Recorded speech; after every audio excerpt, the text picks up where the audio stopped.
Welcome back. It's the Van Rap Radio. Ndanga dzina ndikadoni tukana ndi mwana ndi wa mahungoni. Vhathu vazvidziwa richama kagomba komba ri kwamba nga Makhadzi vangamba zvine vafuna. Ndikwambiswa nga hezwi ngori vatadza vozvibona swingana zva musi pala uchisika one vari orwana nga bodhero. Akorwa nga hava vathu va uchiva avanoni. Vachikomuro ringa kamusi zvinaita zvone ridongara zvinoita zvono dongara zvinoita zvone aringa dozvifuna vone. Atonga riboto mututura. So guys, I want to show you something. Vadivori mwana asikone anga vako perform rimbo ronopfi Moya wanga kana muya wanga wahana muyanga uri yes muya wanga uri hezwi na hezwi lani tiri vone aramba ngo watanganana man. So ndikondori vatobona zori musi ako perform rimbo iyi huitia mini kadzifene ngori atoramba ngo ngatobona ngandi gospel vathu vamuyani ndiyamba vathu vako bidigama vathu vako tendelela zoziro kuiteya so usachava mnandi nizwa vathu asindozi kukhakhe so avari ndi vathu vasimbedzisa zori huiteya mini musi chitambori olu luimbo holu noni lwa Moya wanga. They know what Makhadzi does, so they knew what was gonna go down. Yeah, they did.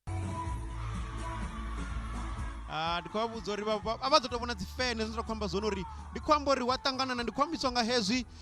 vangatosiza vatozivona uri dzifene huva hotanganana kombakomba hoinoni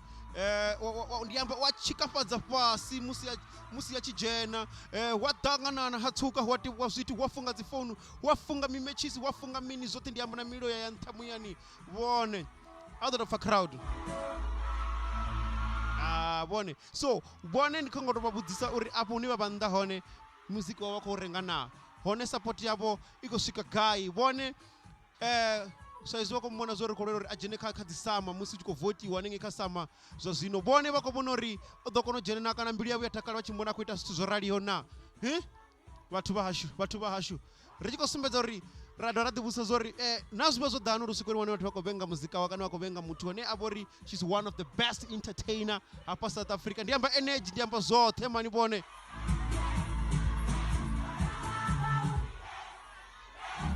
vakuifa crowd na vapfe ndiri vapfe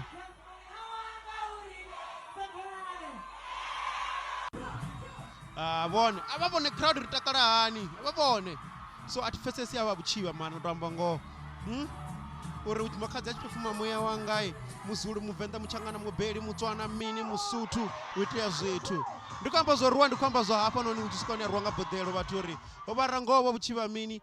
ola muthu ova kutozvifisa hani pedzi kutamba ngoti hayi nda ringozvikhodha rinda ringozvitakalera zvinda kutamba zondizo uri vone vachikosedza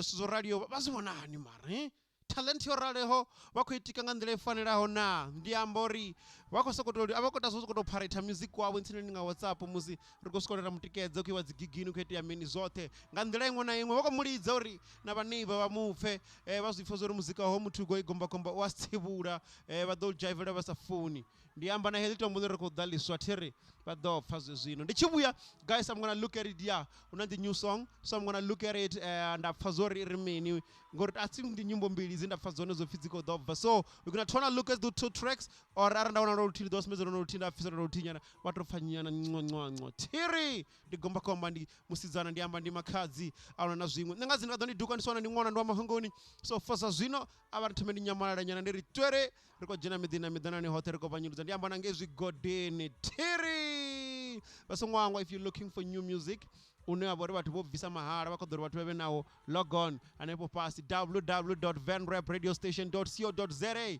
na vaimbi vakonodiuploadera anepo if there's any information or nazimwe vakodhori tizidiwa avari kwame 2693712 ndi WhatsApp kana vadouploada zvavo kanepula www.renderfiles.co.za vone zvavudi zviyakodhwa ari nyamarare tiri ndivafuna zvone don't forget to subscribe like and comment no share na vamwe tiri